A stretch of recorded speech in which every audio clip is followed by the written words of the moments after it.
Celebrate করবে ঠিকই আছে, কোনো ব্যাপার নেই, কিন্তু এমন কিছু করবে না যাতে মানুষের অসুবিধে হয়। মানুষকে অসুবিধে ফেলে এমন কিছু বিজয় উল্লাস আমরা করব না।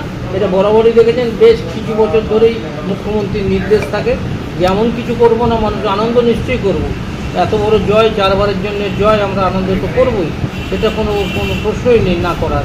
সুতরাং কিন্তু আমাদের নির্দেশ থাকবে যে শান্তি শৃঙ্খলা বজায় রেখে কোনো মানুষকে কোনো রকমভাবে যাতে আঘাত না করি, আমাদের ছেলেরা কেউ অসম্মানিত না করে, সেদিকে লক্ষ্য রাখতেও দল। এবং বরাবরই এর আগের ইলেকশন বিধানসভাতেও আমাদের সংযত ছিল ছেলেরা, প্রত্যেকটা ইলেকশনে আমাদের ছেলেরা সংযত থাকে দীর্ঘদিন ধরে, তারা উগ্র ভাব আর পোষণ করে না। স্বভাবে বেশি বড় এরিয়ার দায়িত্ব নিয়ে কথা বলাটা ঠিক না।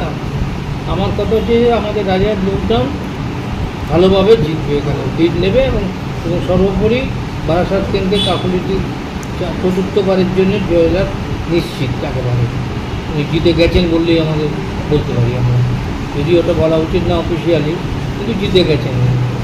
এটা মমতা বন্দ্যোপাধ্যায়ের ওপর এবং তার দলের প্রতি আন্তরিকতা, শ্রদ্ধা, মহিলাদের জন্য উনি যা করেছেন, সবার জন্য সার্বিকভাবে সবার জন্যই উনি করেছেন, বিশেষ করে মহিলাদের আলাদাভাবে তিনি দেখেছেন এবং মেয়েদের কী সহায়তা করা যায়, মহিলাদের বিয়ে থেকে আরম্ভ করে সব প্রকল্পগুলো, যার জন্য একটা তাদের মহিলাদের একটা আলাদা শ্রদ্ধা জন্মে গেছে মমতা বন্দ্যোপাধ্যায়ের।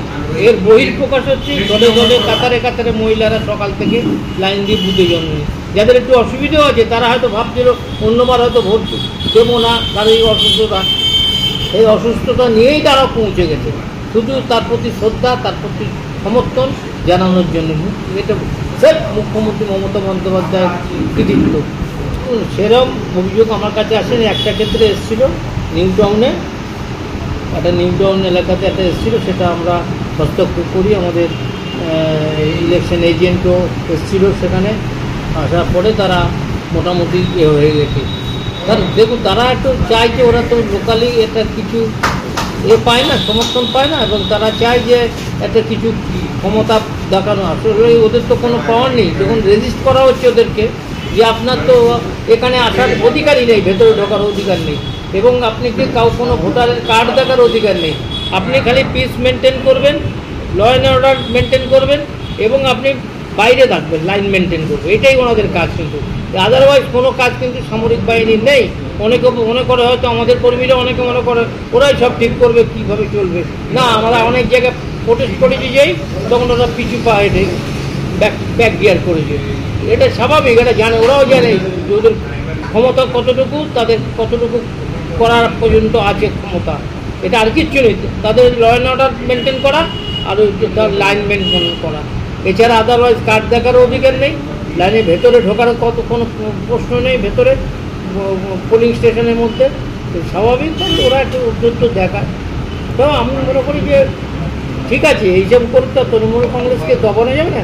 এটা প্রেশারের চেষ্টা করে, মানসিক প্রেশার সেন্ট্রাল বাহিনী দিয়ে সৃষ্টি করা, কিন্তু ওরা তো এমন কিছু অন্যায় তৃণমূল কংগ্রেসের ভোটাররা এবং কর্মীরা করেনি যার জন্য ওদের ভয়ে ভীত হতে হবে। সুতরাং ডেসপারেটলি মানুষ ভোট দিয়েছে, নিজেদের মনোবল নিয়ে ভোট দিয়ে।